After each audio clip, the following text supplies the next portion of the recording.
My name is Leaf Lady. At least that's my online handle, and that's what I'll go by for this podcast.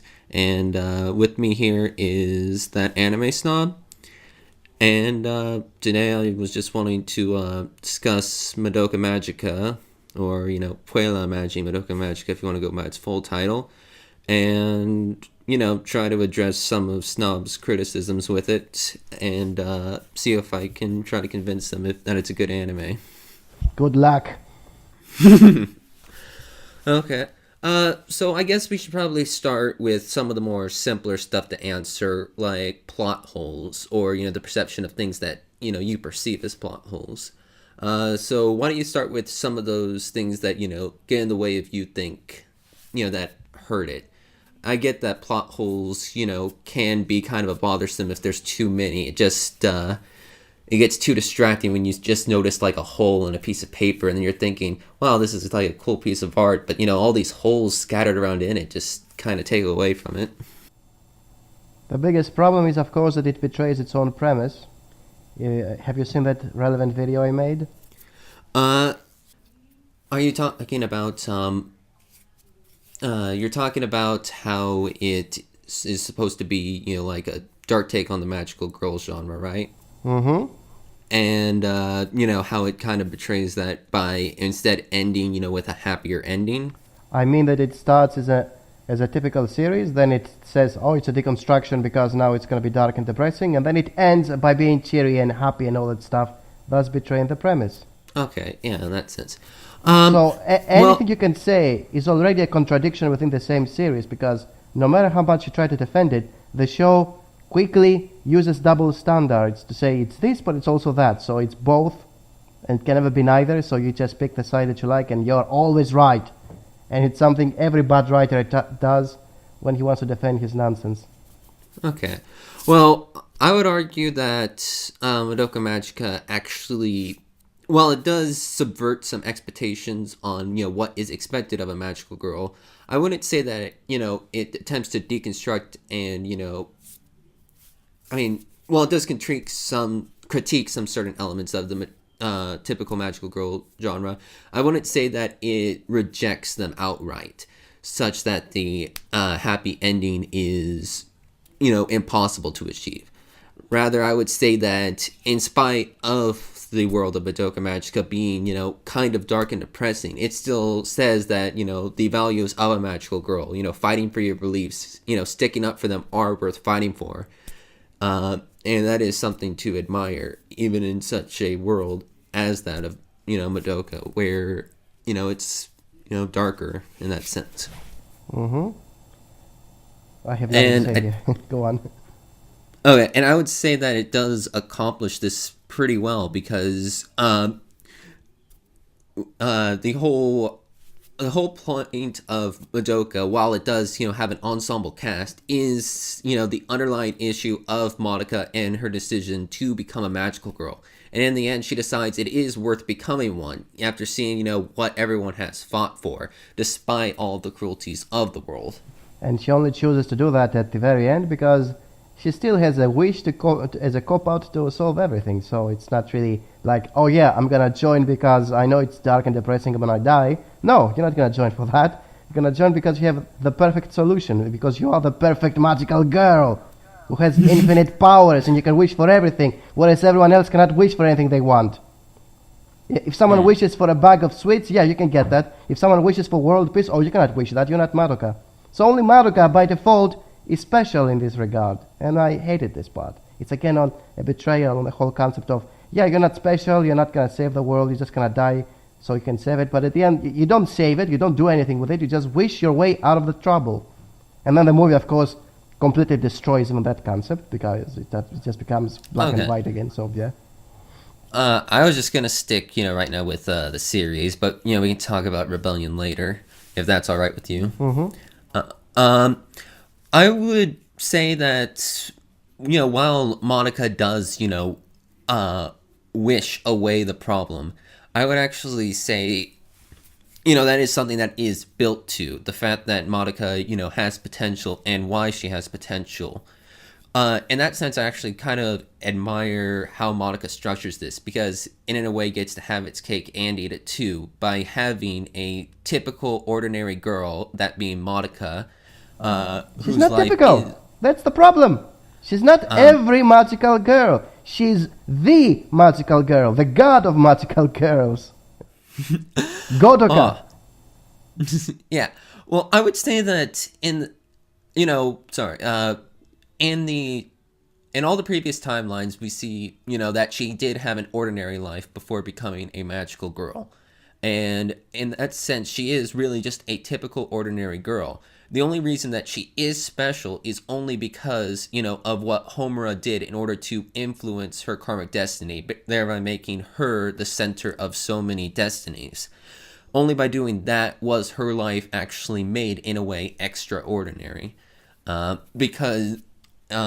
it's nothing by Madoka's doing that made her such that way. And I actually think that's actually kind of genius, as it kind of works in with, why exactly is this ordinary person, chosen to have such a great destiny? Because, so many plots just go with, oh, it's reincarnation. Oh, it's because fate, chose them. Time resets. But rather than... It's time resets.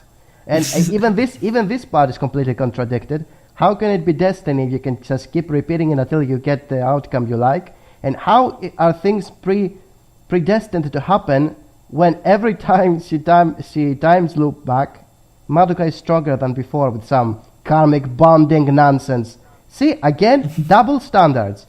Take anything you want out of the show, it uses double standards to make it seem like you're right no matter what you say.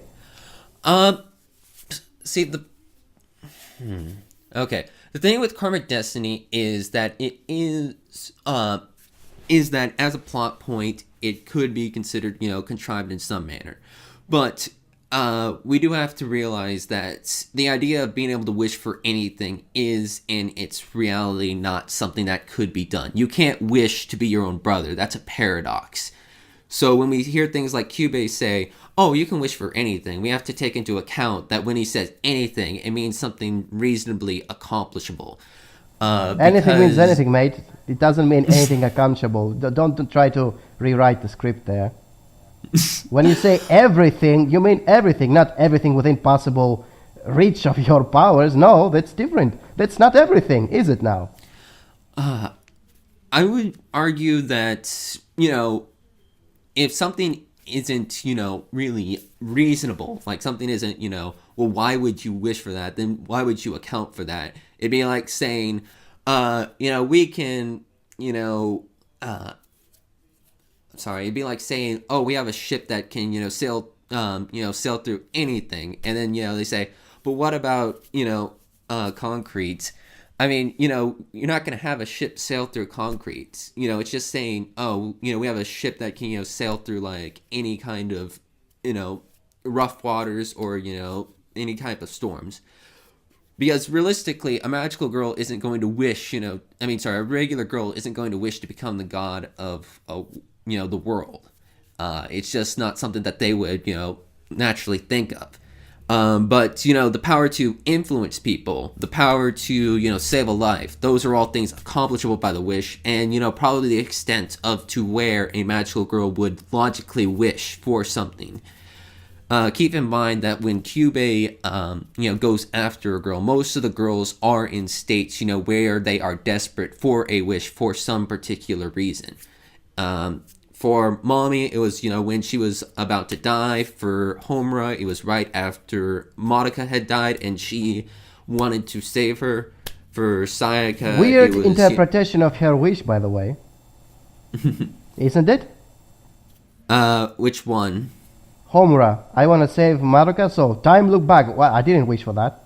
I wish for her to come back to life. Isn't this interpretation of her wish? She didn't say, I want to go back in time and save Madoka. She said, I want to save Madoka's life. Okay, bring her back to life. What's the problem? Think of it like this. When Mommy said, I want to stay alive, why didn't time go back and give her time travel powers so she can always be like one day earlier so she can avoid her own death? Okay, sorry, I'm actually misstated Homura's wish. Homura's wish was, to go back because this time she wanted to protect Madoka, you know, because basically what inspired her by Madoka was the fact that she protected her, someone that she perceived as being worthless in existence. So Madoka, in that sense was an inspiration to her, and she believed that Madoka doesn't deserve to die. So she wanted to protect Let's talk her. about this. Is she really saving Madoka every time she goes back? In that sense, I would actually argue that no, she actually isn't, because every time she goes back, something is different. Not just Madoka, because she affects her actions. Something is different. Kyubey looks different. The world has some changes. I'm not sure. I don't remember. Episode 9 shows all that nonsense. So she doesn't just go back in time. She jumps into dimensions. And by default, this means that she doesn't save Madoka. She saves someone else who seems to be Madoka. Okay? Not even her wish is accomplished this way. It's time travel looping back to a different dimension, which is not totally what she wished. Again, the double standards. Because if she really said, I want to save Madoka, her wish would simply be bring Madoka back to life. And if she said, I want to go back and save Madoka, she would simply time travel back in the same dimension to save that Madoka, not a Madoka. Okay? Yeah. Yeah. So that's the thing. So her wish was never accomplished, was it now? Okay. She said she wants to go back in time to protect Madoka, but the thing with she didn't say jump to a different dimension, a la Steins Gate. She didn't say that. The thing with time travel is that it's often been argued that if you go back with time travel, you always are going to go back to an alternate dimension, because as time, basically it's impossible to travel back in time, only to alternate dimensions, where time, hasn't proceeded as far as, in this timeline. So basically the only way to go back into time is to travel to an alternate dimension. And that's, how we get, the different Madokas each connected to each other from different universes. Something which was never explained in series. It's a self-again explanation outside of the series. Something that doesn't even happen in Steins Gate. Blah, blah, blah, blah, blah. I would actually argue that it is kind of explained. Kyubey says as such. The different Madokas from all the different universes had no reason to be connected before, but due to your time travel powers, they are now all connected. In that sense, Kyubey does reference the multiple universes and how Homura has traveled in between them, each time focusing on Madoka, thereby connecting all of them. Okay, then when Madoka makes her wish at the end, in which dimension does she go back to change everything? Madoka says she wants to erase all witches in all dimensions. So basically, she does a wish that affects all universes. So it's a reset of the entire series, like nothing happened. Yeah, but in that sense, I would actually consider Madoka's wish to actually be one of the best. Basically, she says to all magical girls, it is worth fighting for your dreams. She basically sees a terrible world, a world set up such that magical girls, will fail, such that they have no option but to fail, and basically, creates a world where they're allowed to live a life protecting people, from despair, and gain wishes that are worth fighting for. Okay, why didn't Homura tell her to wish that? She had gone back like a million times. She never thought of that. Because Homura is concerned only with Madoka's well-being. She's rather selfish in that regard. Yeah, okay, sure. And karmic bonding didn't allow her to make such a wish to begin with, right? Yeah, she couldn't make such a wish to begin with. But the other thing you're ignoring is that Madoka would have no reason to make that wish in the first place, because, she doesn't know of the tragedies of magical girls until that final timeline. Yeah. Your point is, so it makes sense. By giving explanation like time travel is actually dimensional jump, something which was never mentioned in the series. Is that all of it? And every dimension magically makes Madoka stronger than before? Is that your explanation? Yeah, because as Kyubey states, Kyubey states, It's Kyubey ass pulls on every episode. Like that episode where, without being asked, he starts info-dumping the crap out of his true purposes, even though nobody asked him. But yeah, I don't have any emotions. I'm just gonna info-dump everything because the show is ending. Duh. Come on, man. Stop trying to defend the show. The show was constantly ass-pulling stuff on every episode. So you can keep on guessing what is going on, but it never matters because it's just going to change it on the next episode. I wouldn't really consider that Madoka changes anything. Kyubey is just someone who constantly tries to rationalize his actions in the manner of what is the greatest for the universe. In his eyes, the suffering of lower beings isn't worth considering if that suffering, helps the universe in the grand scheme of things. Yeah, isn't it rather strange to think that he can save the universe through the angst of teenage girls? Like, from all possible things? Yeah, we need the angst of teenage girls. Not boys, not any other aliens, human lollies. I would consider that, strange, but then again, you could also consider it's weird how the Ava pilots have to be dead mothers. They don't have to be dead pilots. They became dead pilots because of an accident and all that nonsense. I was saying the Evangelions. I meant the Evangelions. Yes, because of an accident. That's how it all began, with an accident. They got absorbed in all that nonsense. So it's a different show, much better show than this nonsense. And it doesn't have time resets at the end. It doesn't have a time reset at the end. So I was just saying that. I'm just trying to say that anime in its current form, is very strange with their justifications, for certain things about, why certain elements have to occur. And I would actually just consider Madoka as it sets up to actually be kind of interesting in how it sets up, the idea of, our protagonist is kind of an everyman, kind of like with all... No, she's not every man. That's the thing. They lie to you. It's like saying Naruto is the underdog and he's actually the special chosen one. I was saying have them be an everyman, but also have them, be a chosen one. Aha! The chosen everyone.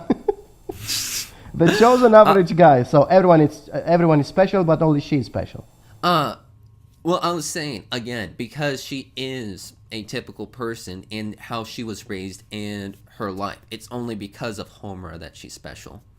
But, okay, I think we've spent quite a while on this one. What were some other plot holes, I guess, that you wanted addressed? Naruto's mom not having much presence, although she was supposed to be resembling reality or a common normal life.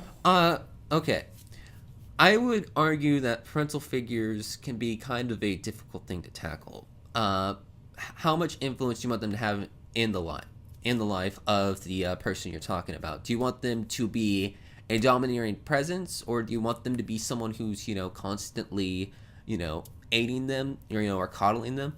I would say Madoka Magica actually achieves a really nice balance by having Junko offer advice, when Madoka asks her, and it shows her as someone who has her life together, who is kind of an inspiration for Madoka, who feels like her life isn't, that well put together. She doesn't know what she wants to do. And as such, having her be too much in the story would actually retract from this part. We do get to see more of her human elements, in scenes alone, like when she's talking with a teacher, and we see, the struggles that she goes through in that, in being a mother. But I would say it would be kind of like in Hamlet if we just had too much of Hamlet's dad, I think it would actually take away from the story to do that. We get enough of them that we need to establish their influence on Madoka's life, and then they take their natural exit from the story when it's needed. Their natural exit from the story is just not being shown after the first episodes, and then just a reminder at the end that, oh yeah, we're still here. Okay, I understand it's better than not having any parents, which is what happens in most anime. Showing parents is nice. Showing their parents trying to be control freaks is typical of most parents, obviously. But beyond that, the normal life of the reality Madoka is living in, it also doesn't make any sense. For example, Her school is made of glass. Okay, wait, sorry. I do want to just quickly focus on that. Junko actually does, have multiple influences out throughout the series, not just, at the beginning and at the end. There is, of course, an episode 3 where her dad shows up and basically talks about, how Monika's mom, basically lives her life. And that actually is kind of important as a deciding factor for Madoka. The idea of living your life how you want to live, even if you're doing something that you technically don't, you don't aspire to be. And because Junko is a businesswoman, but, she never wanted to be a businesswoman exactly. She just wants to live her life, trying to crawl, She wants to live her life, in a way that allows her to continually crawl up. To feel like she's accomplishing a lot. And being a businesswoman is something that offers her that opportunity. In much the same sense, Madoka wants to help people, so she wishes to be a god, even though, she doesn't want to be a god. It's just that, being as such allows her to help so many people. And then I don't again, see the connection, by the way. What's the connection between her mother and her wish? I don't see the connection. The connection is that Madoka takes on the role of a god. Kind of like how Junko takes on the role of a businesswoman. Not because they want that role, but because of the fact... Yes, they do. Oh, okay, but... her dad basically states, it's not that your mom wanted to be a businesswoman. And then later in episode 12, Madoka states, I don't care if I become a god. And then later, the dad states, it's the way she lives her life that's, very good. And then Madoka says, but, I want to, help, these magical girls who are suffering because she can't, stand by and watch it. Yeah, so their lifestyle is a result of what they want, not what they wish. Yeah, it's not that, they want to be these things. It's that this is the best way that they live their life, how they want to live it. Okay, then. Where was her mother all those times she was freaking out from all the revelations throughout the mid-episodes? Well, the thing is, you are expecting Madoka to reveal all of these things to her mom. But rather, Madoka is instead, keeping it to herself because she doesn't, it's that expectation that, she shouldn't, consult her mother. If you remember in episode 6, she also does consult her mother there about Sayaka, and how she can, help her. And then, Monika's mom tells her, at this point, it's likely that Sayaka isn't probably going to end with a happy ending. So what would be best to do is to have her crash early so that way she can, so that way it's not as bad as it could be. Unfortunately, with magical girls, this advice isn't, helpful. Like in a regular situation, it's actually very nuanced advice that I actually kind of like. But with magical girls, unfortunately, the fate for them is that they will fall into despair and become witches. They aren't allowed to be sad because, if they do, they fall into despair and become witches. And in that sense, that's why Madoka has to replace this world, because as we see emphasized by Madoka's mom, a system without Kyubey does allow girls to mature into women who have control over their lives. But unfortunately, under Kyubey, if they fall outside the line of what is typically expected of them, then they just turn into witches, and their despair just spreads to other people in horrible ways. Okay, tell me which part of all this you said would hurt Madoka if she told her mother, "Gee, Mom, my friends are dying one after another." In that sense, Madoka doesn't want to get her mom concerned. First off, Madoka's mom can't even see Kyubey. So it's not like there's anything that could be done about Kyubey. And at that And at that point, what exactly is Monika's mom going to do against? Okay, in that specific scenario, at that time, the antagonist at that time was Kyoko, because Kyoko was basically, trying to pick a fight with Sayaka so she could gain the territory of Matakihara, and because of that, Madoka was consulting her mom because she wanted advice on how to deal with Sayaka, because Sayaka was trying to take on way more than she could handle. But at that point, it's not like Monika's mom can actually.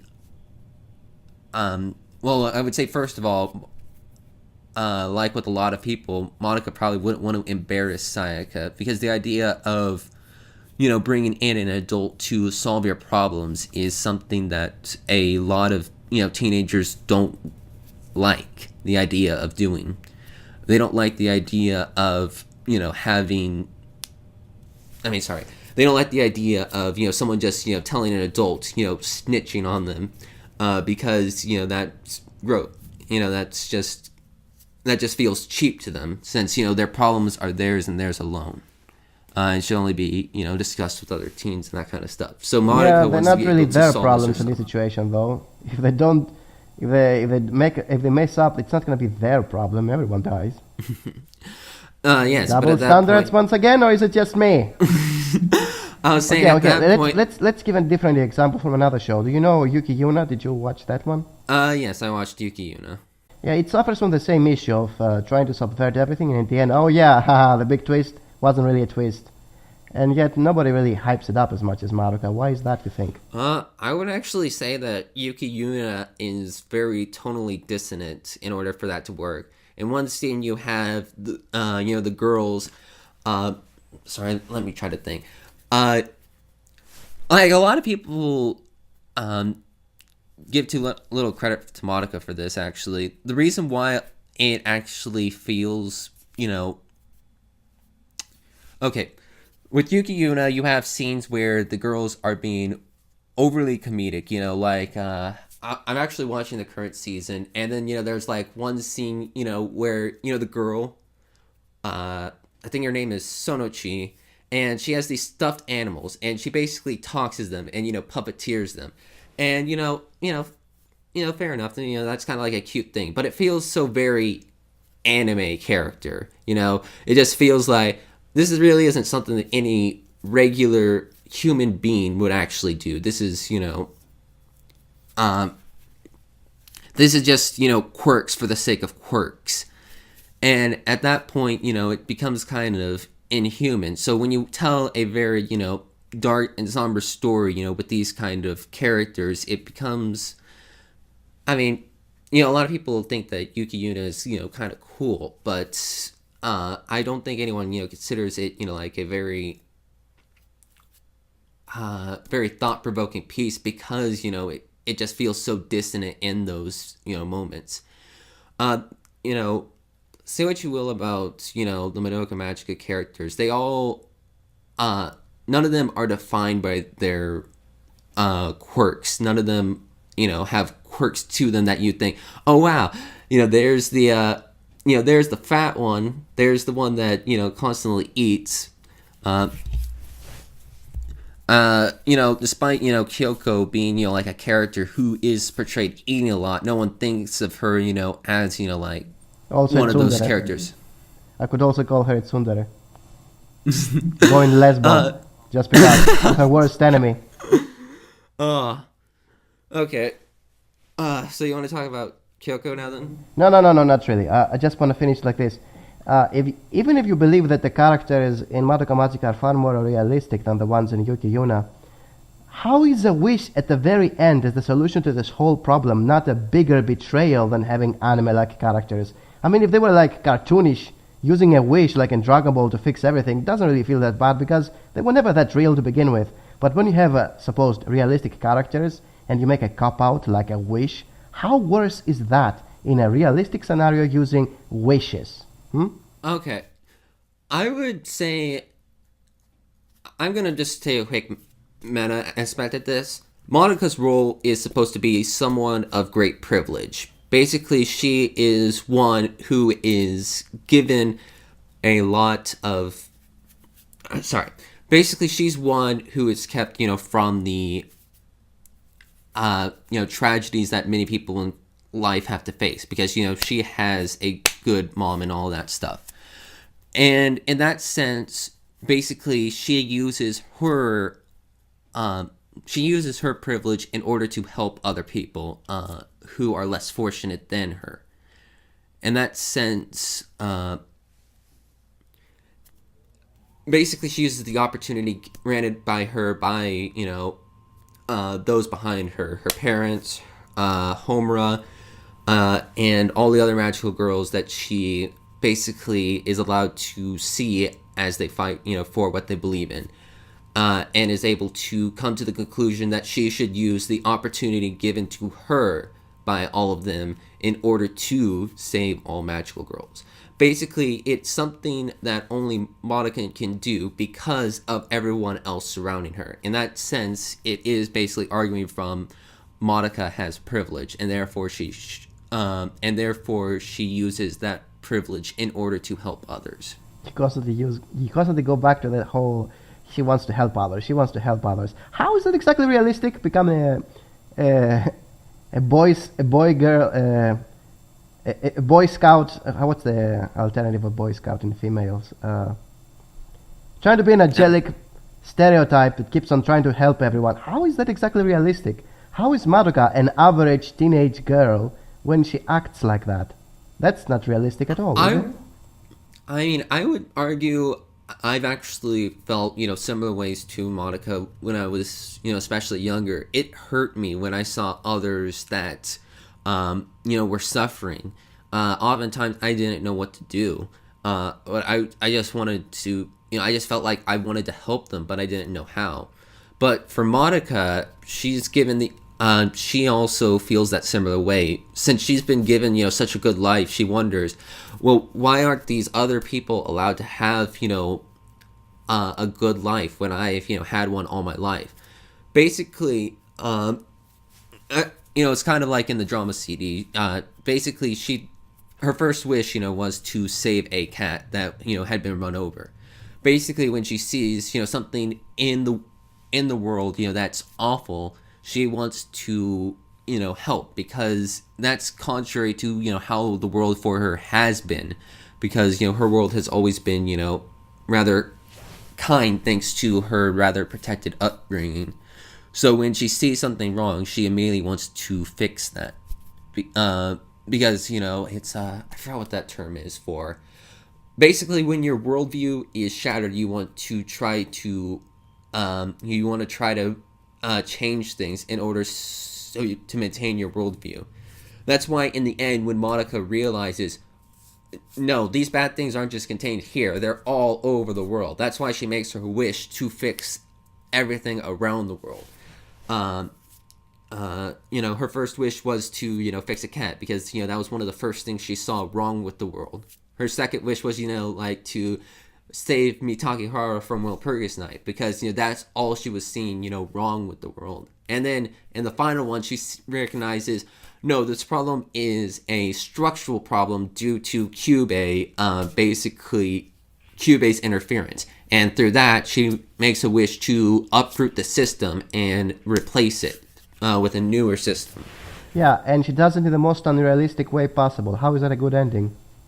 Like I said, it's that she's taking her privilege, her abilities that have been given only to her, and using them to address the problem. She was never a realistic character if she was privileged like that, like nobody else in the entire multiverse, right?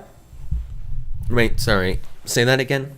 I said, thus she was never an average teenage girl. She was privileged to the point she was the only one in the entire multiverse that she could have done that. Therefore, it's the ultimate cop-out from a character that was never realistic, as you say.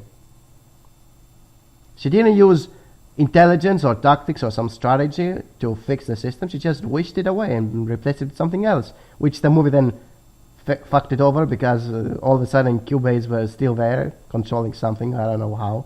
I would actually say Madoka is actually pretty intelligent in her decisions. One of the first things she always does with, the magical girls she meets is she asks them, what they wished for. Because Madoka and Sayaka comment on how they don't know what to wish for as to become magical girls, right in episode 2. So in, I can't remember, I think it's in episode 2, she asked Mommy, well, what did you wish for? In episode, in that same episode, she also asked what Homura wishes for. And in episode 9, having her first time to talk to Kyoko, she attempts to ask what Kyoko wished for. But the thing is, as she realizes, all of these wishes, were things that they felt they needed to... all of these wishes were to address, something that was lacking in their life, or except for, Mommy, because, she was she was just gonna die, basically. Yeah. But basically, as someone who has no idea what she wants to wish for, she is, attempting to ask others so she can try to learn to make a better wish. And, that's I would actually argue that's a very smart thing to do. If you don't know why you would want to become one, if you don't know what you would want in order to become one, it'd be good to ask other magical girls, well, what did you want so bad that you were willing to become a magical girl? I have nothing to continue from this. Wait a second. Tell me how reasonable it is for Homura to be so interested in Madoka after basically meeting her for, what was it, 1-2 weeks at the best? I believe it was... the whole time loop is over 46 days, minus 9, so it would be 35 days.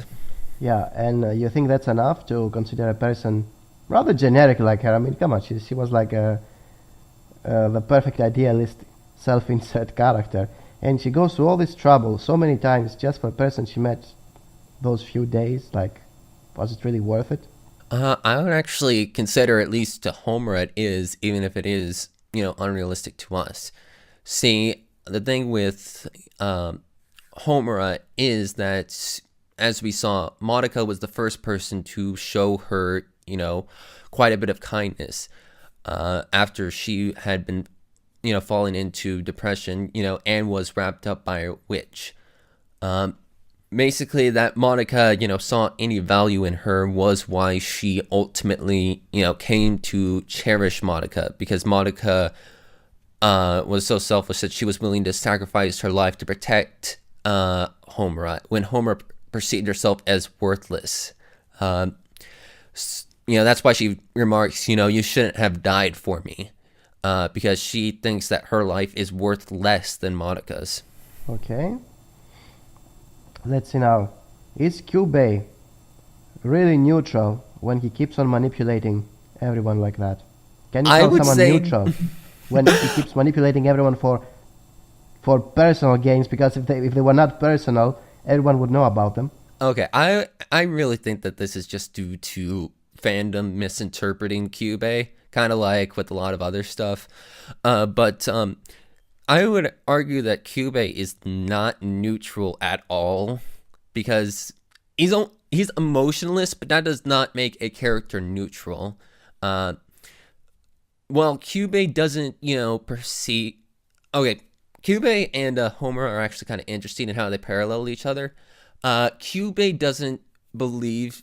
Kyubey is not malicious in that he wouldn't want to inflict pain onto people... Kyubey's not malicious in the fact that... It's so hard, not even you can say it properly. Yeah, Kyubey's not malicious in that he would... he has desires to inflict pain on them for the sake of it, but it's more so in the sense that, similar to Homura, Homura wouldn't want to... Homura has no desire really to inflict pain onto Sayaka, but if she believes that she can gain something out of it, similar to Kyubey, if he believes he can get something out of inflicting pain onto them, for the sake of, addressing entropy, or, Homura, for the sake of saving Madoka, then they will do it. In that sense, they are both, selfish beings in a way, even if you think that they are justified in their goals. I actually think that Kyubey is not a neutral being because he acts counter to the desires, of humanity. And he does this despite knowing, humans protest to this. It's actually because the thing is that even if Kyubey sees no value in the in human morals and values, the thing is they still matter to humans. So they should be respected even if you can't understand them. Okay, would you consider Kyubey and his race to be sociopaths? If we go by the technical definition of sociopath as someone without emotions, then in that case it could be argued. The thing though is that like with a lot of like for us, the idea of perceiving of someone without emotions is that it's so foreign to us because nearly all of humanity has emotions, and the few that don't are perceived as being abnormal. But for Kyubey's world, it's the opposite.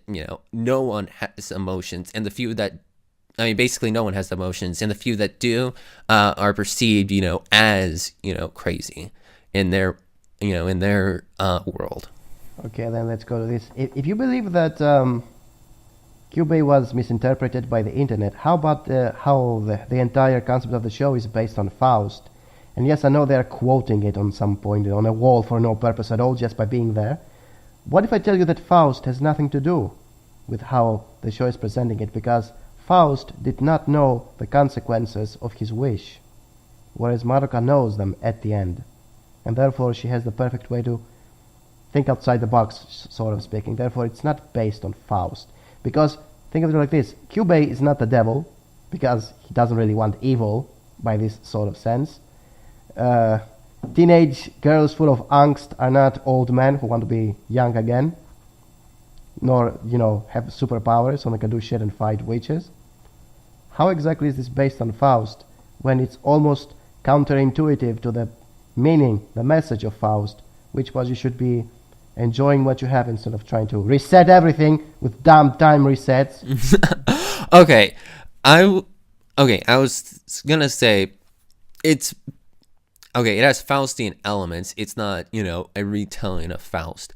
It's Faust in the sense that a wish is being offered to them from a figure who is trying to gain something from it, and Faust it's usually the soul of the person, and in Madoka it's the energy created from their change from being a magical girl into a witch.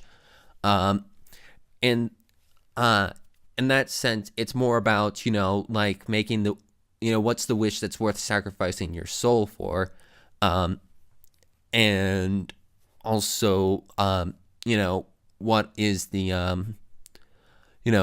the purpose of good intentions in a wish versus what you actually want in a wish. Mm-hmm. So you call it Faustian-like, but not really Faust. Well, the thing about that is, something can be. What would be a good way to put this?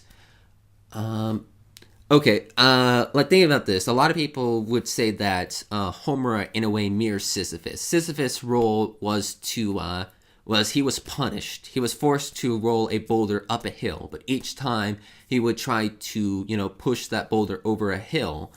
Once he got to the top, the boulder would immediately roll down, and then he'd have to go back and push it up again. And each day this would repeat forever and ever. And that way Homura mirrors it. Now, there are elements of Sisyphus in Homura's struggle of constant time loops.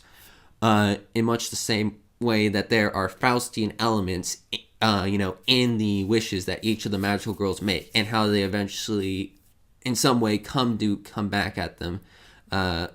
Except for arguably Mommy, because, and Madoka, if we ignore the movie, but, because their wishes really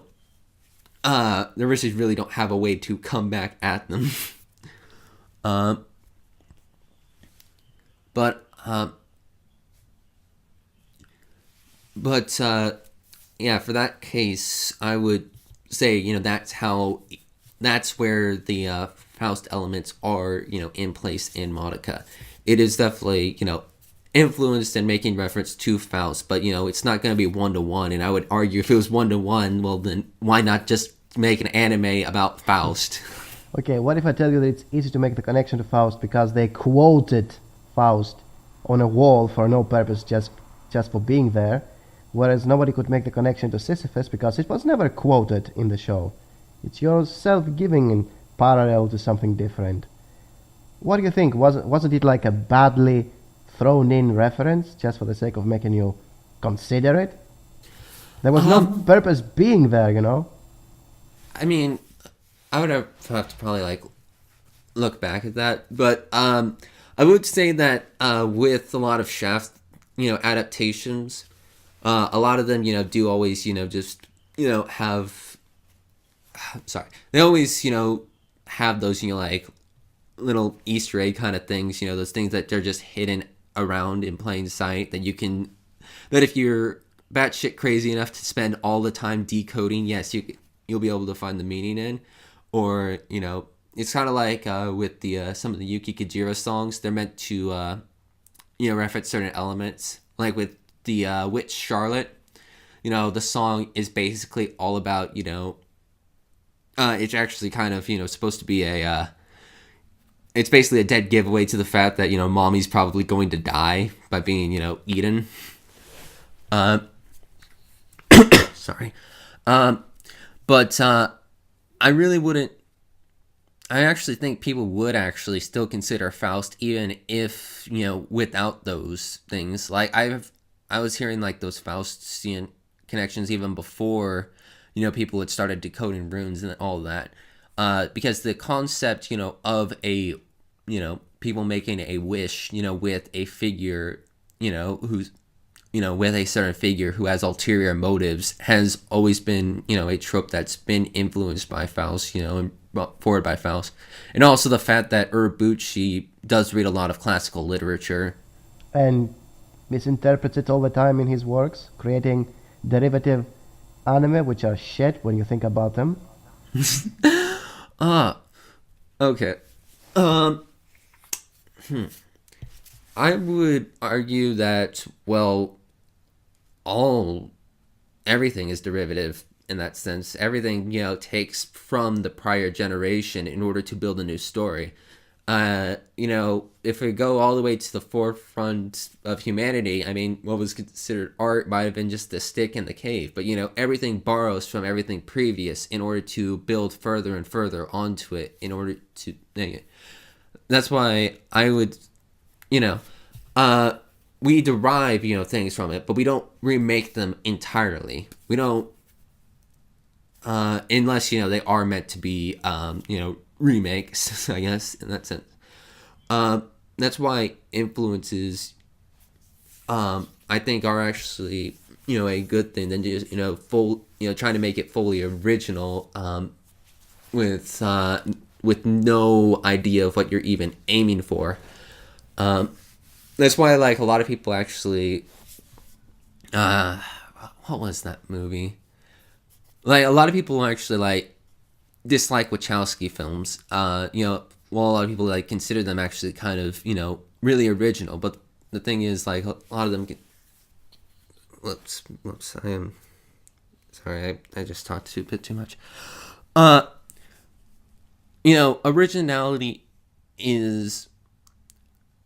Originality can be good, but if you have no idea of what you're aiming for, then you're not going to accomplish really anything. That's why looking at what others have accomplished before you and what their aim was for can be better in helping you find your own direction and, and creating something, with meaning. Are you done? Yeah, I'm done. Sorry. Okay, I don't have any other questions, especially on the ones you gave me, those notes. I don't know if you have something to add from the movie and end this? I would,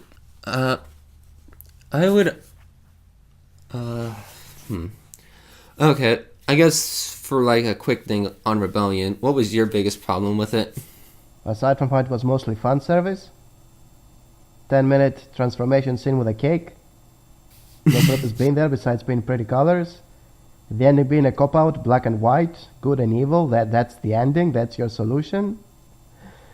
Everyone overthinking it on the internet is like it's thought-provoking when it's shitty fairy tale with a dark twist. My ass. Betraying everything that the series was going for by resetting everyone's death to just being cameos.